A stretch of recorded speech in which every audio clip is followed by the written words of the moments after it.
I am not persuaded that 20,000 additional troops in Iraq is going to solve the sectarian violence there. In fact, I think it'll do the reverse.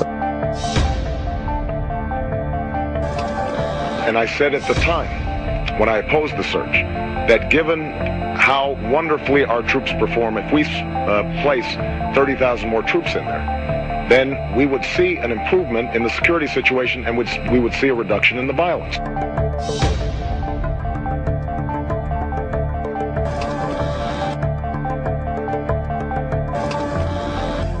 Given the deteriorating situation, it is clear at this point that we cannot, through putting in more troops or maintaining the presence that we have, expect that somehow the situation is going to improve.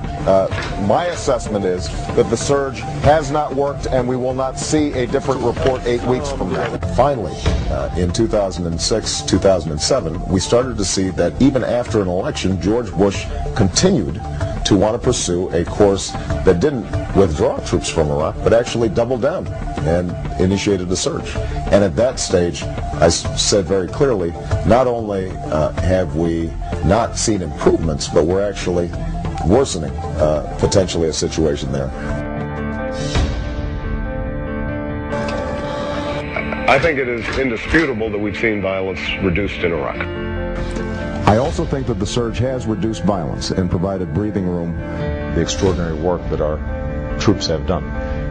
They have performed brilliantly throughout the process, and obviously I'm very pleased to see the reductions in violence that have occurred over the last several months. There's no doubt that because of their heroism and their outstanding work, we have the opportunity to salvage the situation in Iraq.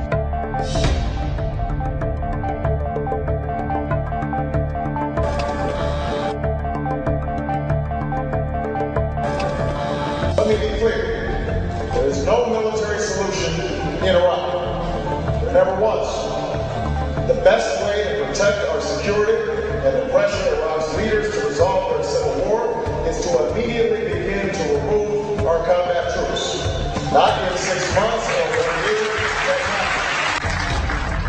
now. In order to end this war responsibly, I will immediately begin to remove our troops from Iraq. We can responsibly remove 1 to 2 combat brigades each month.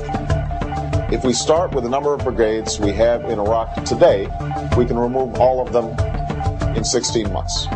When I promise that we are going to bring this war in Iraq to a close in 2009, I want the American people to understand that I opposed this war in 2002, 2003, 4, 5, 6, and 7, so you can have confidence that I will be serious about ending this war. You've said you thought troops should be withdrawn. No, I've never said that troops should be withdrawn. What I've said is that we've got to make sure that we secure and execute the rebuilding and reconstruction process effectively and properly, and I don't think we should have an artificial deadline when to do that. A hard and fast, arbitrary deadline for withdrawal offers our commanders in the field and our diplomats in the region insufficient flexibility to implement that strategy.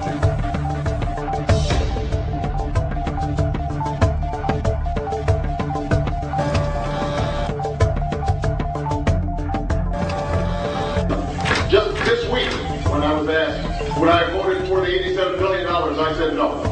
And I said no unequivocally because at a certain point, we have to say no to George Bush. What's important is what I don't want is a situation in which we have 80 or 90,000 young American men and women who are over there in a situation where they do not have the resources sufficient to ensure their own protection. And what we have to do is make sure that we have enough troop strength. As long as we have troops there, we have to make sure that we have enough troop strength to make sure that we are safe and secure. We've got to make sure that they have all the resources necessary to come home safely and to execute the missions that have been laid out for them.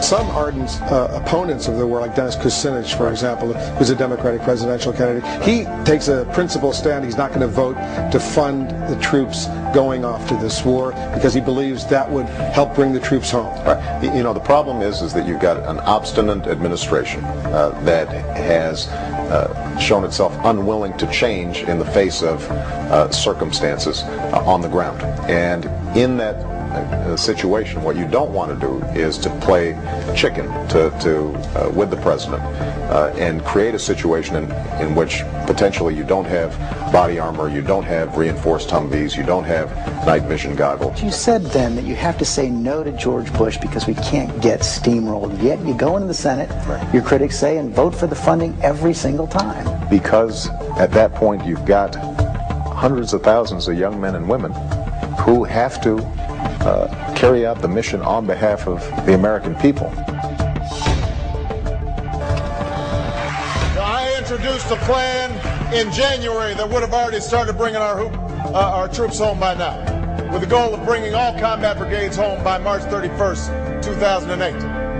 Now we know the president vetoed a bipartisan plan just like that one a few weeks ago. And I'm proud I voted against giving a blank check.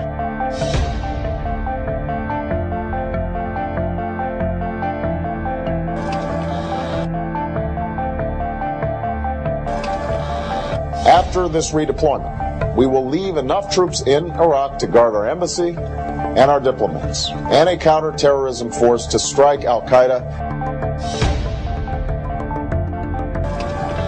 You said you'd leave a small force there to deal with terrorist attacks. How long would you leave them there, and what's your criteria for pulling them out? Well, no, that's not what I said. What I said is that we will have troops looking after our embassy there, which we do everywhere. We do it in France, we do it in Great Britain. We have some military personnel to assure that our diplomatic forces are taken care of.